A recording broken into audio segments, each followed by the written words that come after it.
It's been a pretty big year for strategy gaming. There have been some massive launches, some of which have been high-profile flops, but others have been successes. Total Biscuit was one of my favourite YouTubers and StarCraft 2 commentators, and something he used to do every year was he would make a video where he would summarise his favourite games from the year.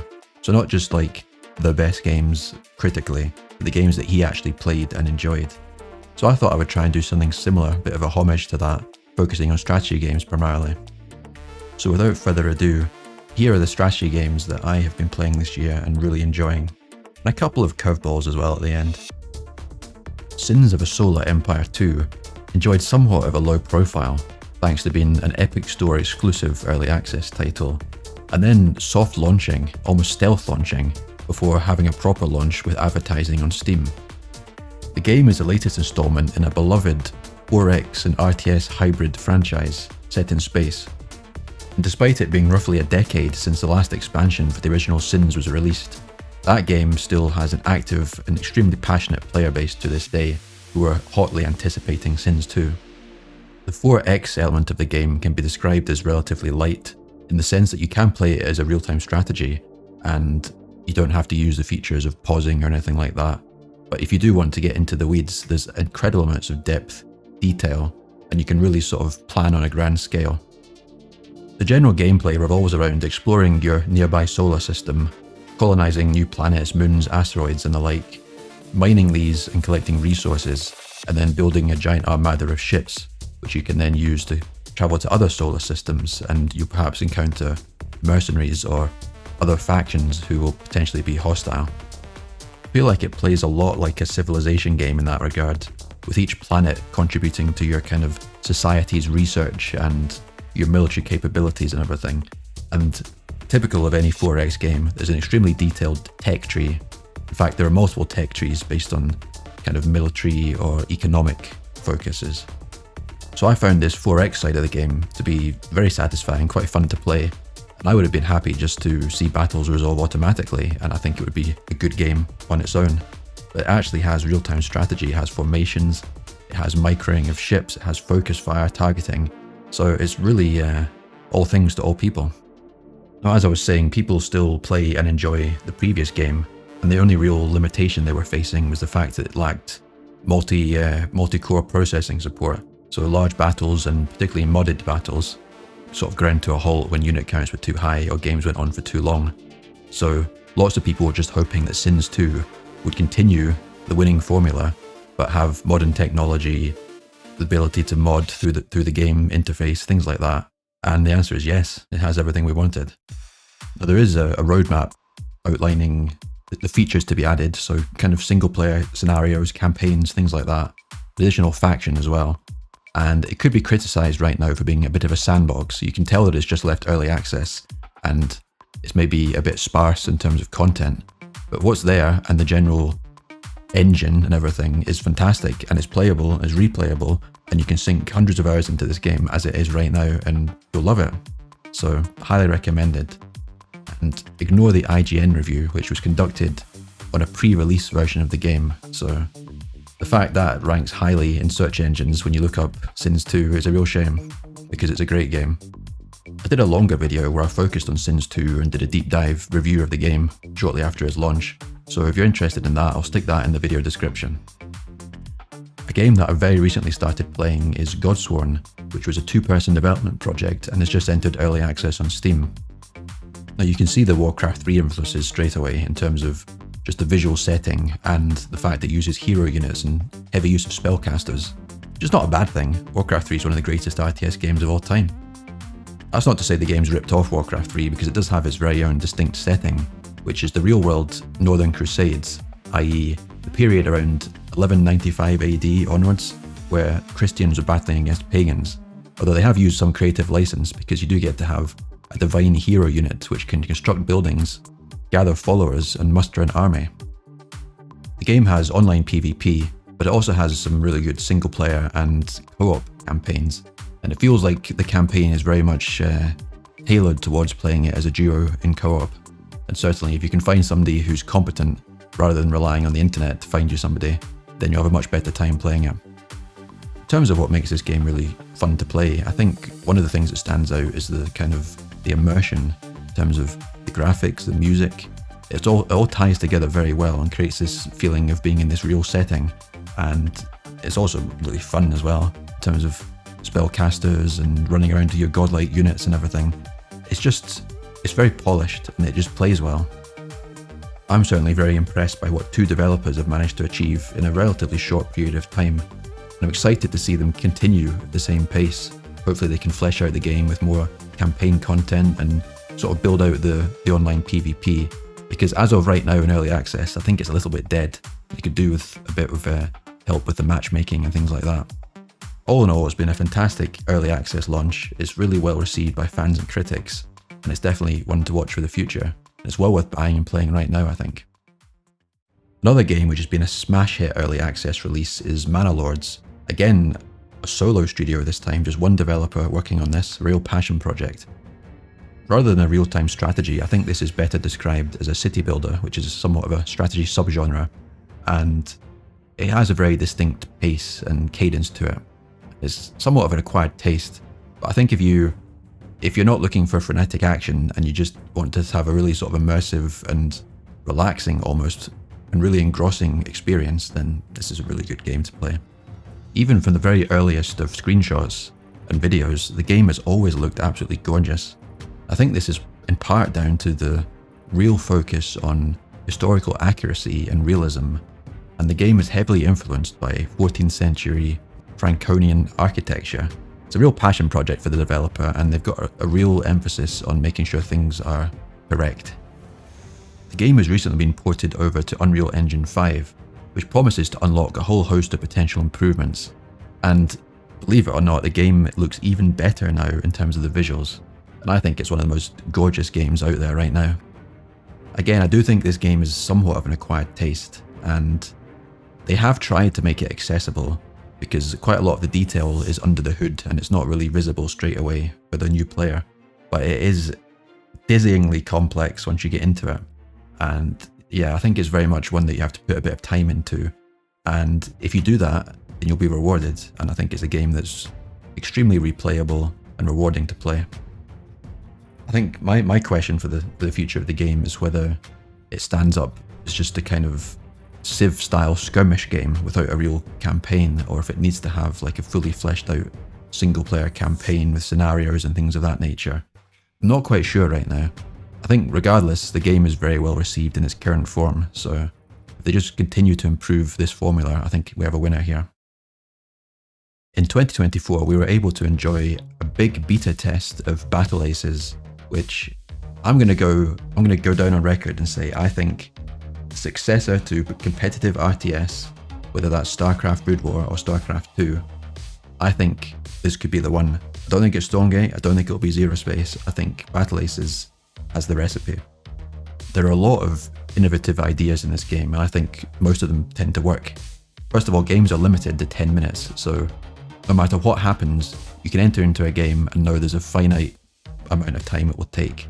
And essentially, normally there's a victory within those 10 minutes, but if there's not, there'll be a sudden death towards the end, and it'll be based on like accrued points. So how many bases do you have? How many units have you killed? How big is your army? So it's fast and furious, and I think it takes away some of the ladder anxiety, because you're not going into a game and thinking, I could be here for hours, this could be Terran versus Terran with siege tank lines. You know it's 10 minutes max, and it kind of takes away a lot of that pressure. Another feature where they've kind of mashed together two genres and I think works is the idea of deck building. So you get the choice of up to 8 different units which you take into each battle with you, and obviously you set this prior to the battle. And this could be like 2 flying units, 2 heavy units, a couple of infantry, things like that. Really borrowing from games such as Hearthstone or Magic the Gathering. And then it's a case of there are hard counters and there are soft counters, and it's kind of using your deck to counter what your opponent's using and making sure that you've got a well-balanced deck. So you can't just go for like 8 flying units or 8 units that can't shoot up, for example. I think it works, and you've got loads and loads of choice here. And I really like the element of being able to sort of express yourself strategically. Visually, I think the game looks really good. I think it's fast, I think it's responsive, it's really snappy, the controls are good. And you can't really say the same about Stonegate, sadly. the anime style intro video really ties it together and does a great job of universe building. And I think, you know, as a package, it comes across really well. It looks good, it plays well, it's fast and action packed, and is spectator friendly as well. Now the kind of elephant in the room here is that the game will probably need an influx of new units to keep it fresh from time to time. Think of a MOBA like League of Legends or Dota. You know, they introduce new heroes periodically, and that also brings them income. Now, I don't know if they can monetize a game like Battle Aces in the same manner, because you can't really have pay to win when you're talking literally about your unit deck. Because David Kim, who's famous from StarCraft 2, is one of the developers behind this new title. He's gone down on record in an AMA, I think it was, where he said, it's okay if there are stronger units which are behind a paywall, as long as counters exist. And that's dangerous. It's dangerous. In the open beta, when we got to see the kind of early version of the progression and unlock system, people worked out that it was going to take about 520 days to unlock most of the unit deck just by playing normally. And there were some units which could never be unlocked unless you paid real money. So people were kind of up in arms, and after about a week, where the beta kind of died on its arse, so to speak, they just said, okay, sod it, we're going to let you choose every unit. You can have a completely unlocked unit deck and just test them all for the beta. So as it stands, the game is really, really good to play, has huge potential, but they need to solve this monetization problem, because right now it's an unresolved issue.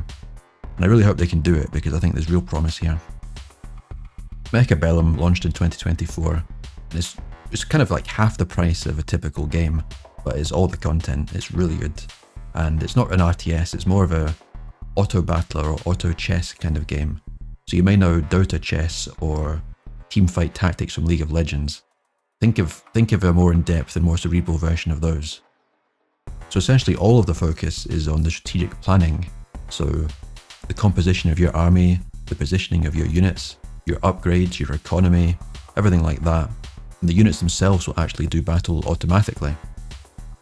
Now this auto battler genre tends to be characterized by crappy mobile games which are full of microtransactions, pay to win, kind of gamble mechanics. Even teamfight tactics is kind of people gambling to get a 3-star version of a particular unit which just one-shots the screen. Well, this is very different. This is a single price point released game which has every unit available as soon as you buy it. There's no microtransaction, there's nothing like that. It's all just fair and equal. And it's really focused on depth and detail as opposed to just gambling and RNG. Now, as somebody who is very much an RTS player, I wasn't sure that I would be able to find enough to enjoy if I wasn't controlling the units myself, but trust me, there's a lot to do here. There's a choice between sort of focusing on upgrades, you know, a few units which are heavily upgraded versus a big army of tier 1 units, for example. The positioning, the concave, everything like that is really important. You can, all the different units have different move speeds. So you can have units at the front which are actually quite slow, and then ones at the back which will be faster. And then because of the differential in speed, by the time they crash into the opponent's army, they will have reached the same point together. Whereas if you put the fast ones at the front, they'd race ahead and kill themselves in like a 1 versus 100 kind of idea. So maybe that's a silly example, but there's a lot of depth to this. There's a lot of customization, and you really can sort of have a unique playstyle and express yourself through that. And I found it very, very engrossing and replayable, almost addictive. There's a really good chess ELO style matchmaking system, and I had no trouble finding 1 versus 1, 2 versus 2, or the 4-player free-for-all battle mode online. And yeah, there's lots of information in terms of like the scoreboard and what happened in your economy and the size of your army and all that kind of stuff. It's just really fully featured, and so much like information available to you. It's not all up front because that would be overwhelming, but it's there once you dig into it. So I definitely recommend this. It's half the price of a normal game, but I think I spent 100 hours playing this so far, and I've loved it. And now for something a bit different. I think one of my first loves in gaming was probably Diablo. So that's an action RPG, particularly Diablo 2 on the PC. And there was a very big early access release towards the end of this year, and that was Path of Exile 2, which I consider to be the real successor to Diablo 2. Diablo 3, Diablo 4, nah, bollocks. Path of Exile is a really, really good game. And PoE 2, Early Access, I've loved it. I've spent so much time playing it, it's fantastic. I'm not one of these people that's played thousands of hours of Path of Exile, the original. I played it quite a lot, maybe 3 or 4 years ago, but I've kind of not really dipped into it again since, so kind of all these sort of seasons and these new mechanics such as Delirium and Breaches and everything, they've kind of passed me by. So I think I'm probably the perfect audience for Path of Exile 2, because a lot of the focus in the development has been on quality of life and making the game more accessible. Because Path of Exile, I mean, it's a hardcore game, you know, it's for the sweats, it's for the min-maxers, it's for the tryhards. I always found the graphics in Path of Exile to be rather sort of grainy and dark looking, and I just didn't really grab me. Well, Path of Exile 2, I think it looks fantastic. I think it's really smooth, it's good sort of visual acuity. You can really tell the difference between things like the background and the monsters and your character, which was not the case in the original. And it just feels a lot more smooth to play and a lot more polished. And everything just kind of, there's less friction in terms of sort of navigating around and doing quests and managing your inventory and all that kind of stuff. And most of the changes they've made make a lot of sense to me. They've kind of moved away from the idea of having socketed pieces of armor and sort of gambling for linked sockets and all that stuff, which was just stupid, because it basically meant that you never upgraded your items. You found like a 6-socket linked piece of chest or whatever and used it the entire game, whereas now actual item drops matter. And you know, games like Diablo 2 has always been about the itemization, you know, the dopamine hit, the rare item dropping. So that's a lot better in Path of Exile 2. The vast majority of the focus has been on the campaign, and I've played through it on all difficulties. So there's only 2 difficulties, normal and cruel. And that encompasses the vast majority of progression. It took me to like level 71 or something to finish all the campaign. It played really well. I enjoyed it all the way through. There were no kind of like sticking points. In the original Path of Exile, there were periods where it was like a bit of a lull, but I think it was much better paced this time. So I can definitely see the fruits of their labour focusing on the campaign. But with about 3 months to go prior to early access launch, they decided to just tack on an endgame mapping experience as well. And I've got to say, for 3 months' work, it's really, really good. It's really, really engrossing and polished. And I've been mapping the hell out of the game. Again, I might be benefiting from the fact that I've not experienced these seasons in Path of Exile, the original, but things like Breach, Delirium, Ritual, all these different types of modifications to these maps, they're kind of new to me. They're all quite fun, and they've all got their own progression system and passive skill tree, so you can enhance the maps that you create and the bonuses you have within them. And of course, when you speak of skill trees and passive skill trees, Path of Exile is famous for having its gigantic skill tree, where every class kind of starts in the middle of it, and then you kind of branch away from each other. So essentially, classes to some extent are redundant, and you can sort of play any class in the same manner by just taking the same passive nodes. And it's very much the same in Path of Exile 2. There's been quite a lot of criticism from players that they've added this sort of roll mechanic where you can kind of dodge out the way of things by pressing spacebar. And there are a lot of one-shots in this game unless you're very, very tanky. And people are kind of saying that this is inspired by Dark Souls and is punishingly difficult. And there's a lot of effects where you kill a monster and then there's like an on-death explosion, you know, corpse explosion or something. So people are getting rare items to drop, running in to grab them and getting it blown to pieces, and then they lose the item. So honestly, I think that's a learn to play issue. I think the difficulty, yes, it's fiendish, it's quite evil maybe, but it's fun. It's not completely overtuned. I think it's fine, and I've enjoyed, like, you know, I don't like having my hand held. I like the bit of difficulty. And looking at a lot of these RTS titles that I've featured, such as Battle Aces or Stormgate, there's a real challenge with monetization, and I think Path of Exile has it kind of just about right. There's no pay to win, but there's definitely pay for convenience. So you get like 4 stash slots to store items, but then you can buy 6 more, and you can sort of buy special stash slots which automatically put your currency in one and put your map items in another and your unique items in a third one. And you can have a special stash section which is for sale items, and they appear on a website, the Path of Exile trading website. So that doesn't make you better in the game, but it just makes life easier. And then there are a lot of kind of like super expensive cosmetics. You know, we're talking like £20 to have like angel wings on the back of your character. And the amount of people I see running around with all that clobber on them, I mean, people are buying cosmetics like crazy. So yeah, as long as you have like one character and that's your character and you're really invested in it, people will buy skins. The problem with RTS is, are you really going to buy a skin when it's like one tank out of 100 units in an army? It's not the same, is it? And that's the challenge. Anyway, I thought I was past the stage in my life where I would just become a degenerate and play a computer game like all day long and put hundreds of hours into a game in the space of a few weeks, but Path of Exile 2 has proven me wrong. I can still get absolutely hooked on a computer game, and it must be damn good. People say it's good. I think it's good. I think you should give it a try. I think it's a real sign of the times that a number of these games, they're not full releases, they're early access, they're beta tests, they're things like that. And that just seems to be the way the industry is moving nowadays. People are kind of doing these soft launches and not taking so much financial risk, looking for crowdfunding and things like that. And I think the future is positive. I think the future is indie. I think the future is small studios, it's crowdfunding, it's early access.